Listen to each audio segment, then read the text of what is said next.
Sevgili dostlar, herkese merhaba, herkese hayırlı günler diliyorum. Bugün duygular üzerine sizlerle konuşmak istiyorum. Duygu yakalamak, duyguyu yakalamak. Hep böyle konuşuyoruz da hangi duygu? Duygunun tutarlı olanını yakalamak maharet. Tutarsız duygu bize kâr getirmez, zarar getirir.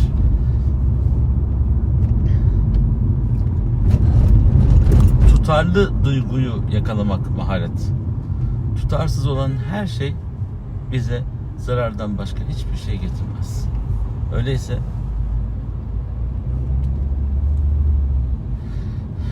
güzel dünyamızı daha da güzel kılmak için tutarlı duyguları yakalamak ve o tutarlı duyguların ardından gitmek maharettir. Ben sevgi doluyum. Tamam, ama duygularını kontrol etmek, duygularını tutarlı kılmak, duygularını sevgi dünyası içerisinde var edip o dünyanın içerisinde harmanlamak maharet. Duygusuz insana zaten diyecek bir şeyimiz yok. Duygusuz gibi gözükür ama başka şeylerin duygusunu üzerinde taşımaktan zevk alır. İnsan çok değişik bir varlıktır.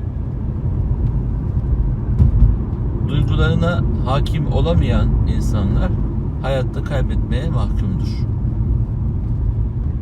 Sevginin aşırısı, harcamanın aşırısı, konuşmanın aşırısı, iç dünyasındaki sevginin, öfkenin, ne duygusu varsa hepsinin dışarı yansırken farklı ifade biçimleriyle, tonlarıyla yansıması. Her sektörde çalışan insanın ifade şekli değişik olur. Kalfa usta, öğretmen öğrenci, siyasetçi özel kalem. Herkesin bir yaşam alanı var. Orada öğrendikleri var. Başkasının acı tecrübelerini kendine duygu yapmış. Bu duygu kirliliği içerisinden dünyaya bakmak durumunda kalanlar var. Bunların bir faydası yok zarardan başka insanoğluna.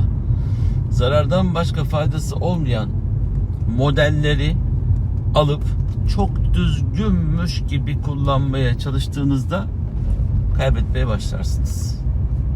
Kıymetli dostlar, insan gerçekten çok kıymetli bir varlıktır.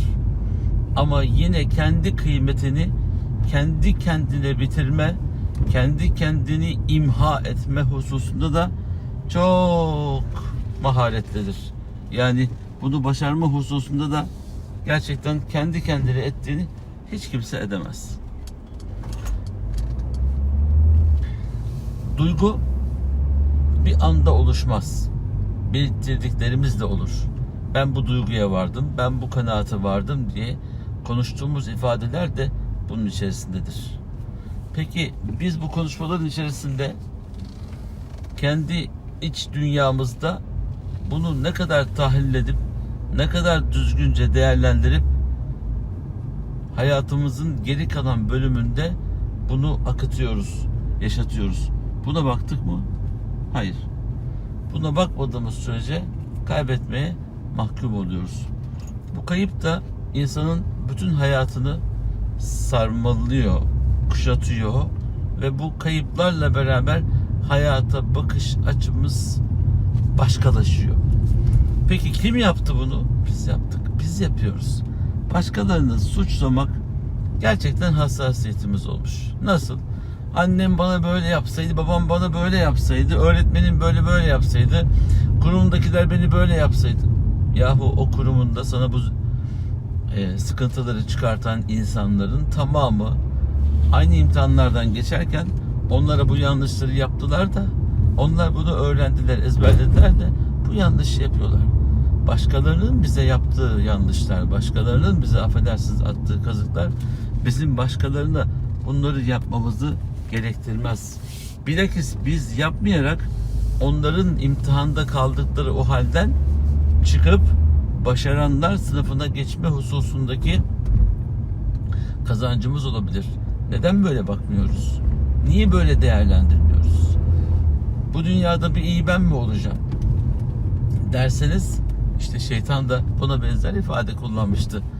Böylelikle cennetten kovuldu ve dünyada tüm insanlığın, tüm varlık aleminin derdi oldu. Bu da bir ilahi plandır, ilahi sistemdir. Allah Teala istese ona da müsaade etmezdi. Ama şu hayatın içerisinde anlamlı yaşamaya çalışmak, güzel duygularla var olmaya çalışmak bizim geleceğimizi adlandırır. Geleceğimizi anlamlandırır aynı zamanda. Hem ünvanı olur hem içi dolu olur. İsmin güzel olması yetmez. İçini de doldurmak gerekir. Müslüman. Peki namaz kılınca bitiyor mu? Namaz çok önemli ama bitiyor mu? Bitmiyor. Önce insan olacağız. Sonra Müslüman olacağız. Doğduğumuzda doğar doğmaz çocuğa Müslüman mısın demiyoruz değil mi? Mükellefiyet başladıktan sonra, buluğ çağına erdikten sonra Müslümanlık hallerini bekliyoruz. Namaz kılan, ibadet eden, dua eden, iyilik yapan, güzellikler peşinde koşan, yanlış yapmayan, yalan söylemeyen, dedikodu yapmayan. Var mı bu özellikler bizde? Var. Birimizde az, birimizde çok. Peki, Allah aşkına soruyorum. Biz ne zaman insan olacağız? Ne zaman insan olacağız? Soruyorum.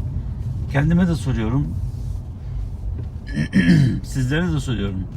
Ne zaman insan olacağız?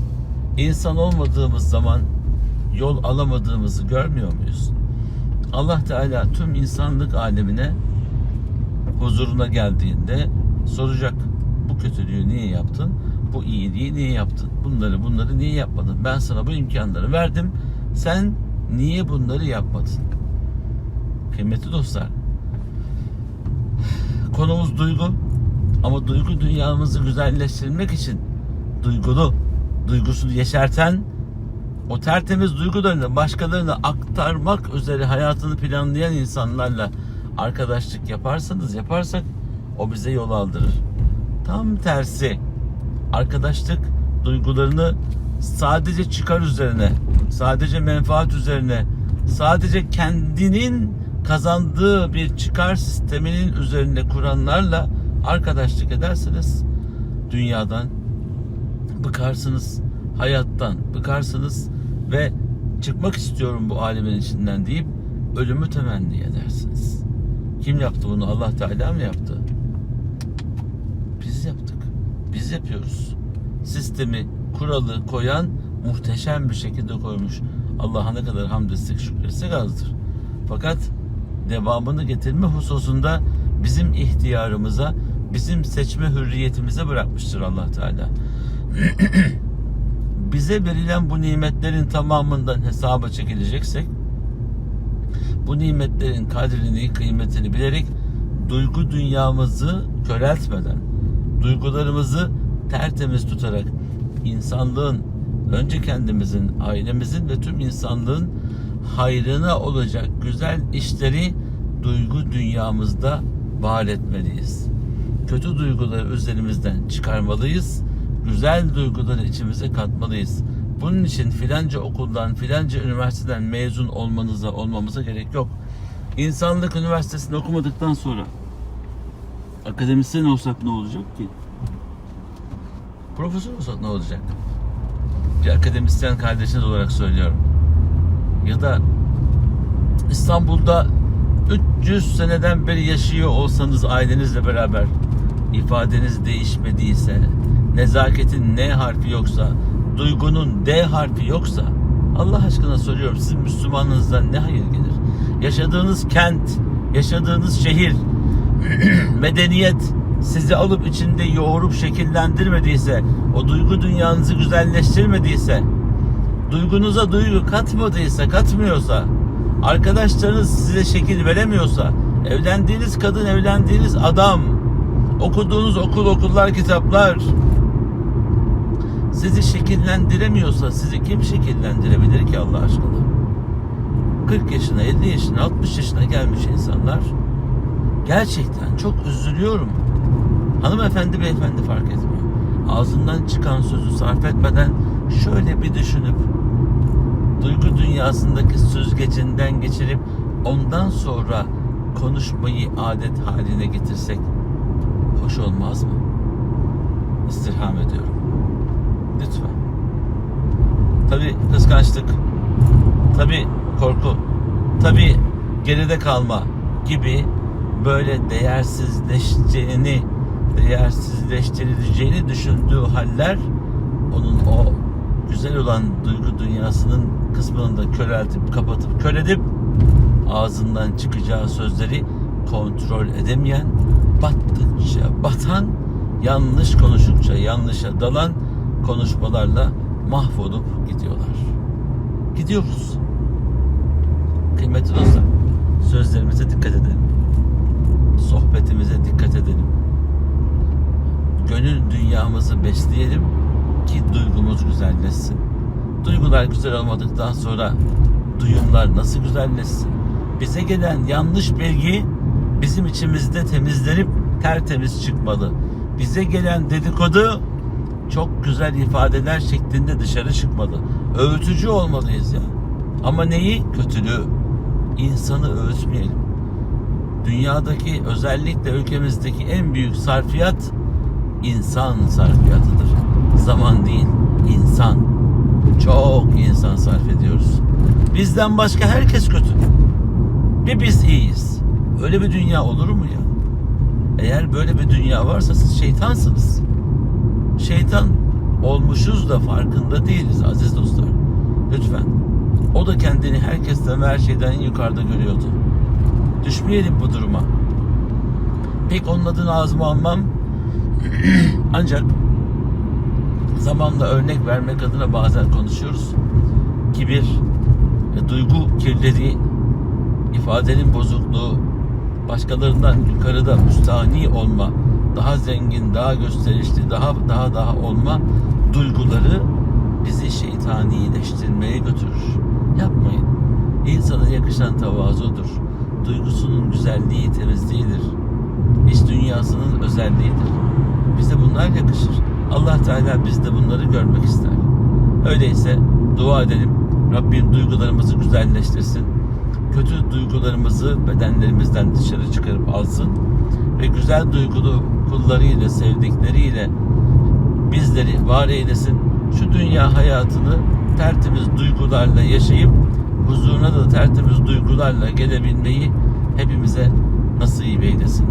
Tutarlı duygularla sizleri Yüce Rabbime emanet ediyorum. Herkesin ve her şeyin sahibi Yüce Rahman'a emanet olun. Allah'a ısmarladık.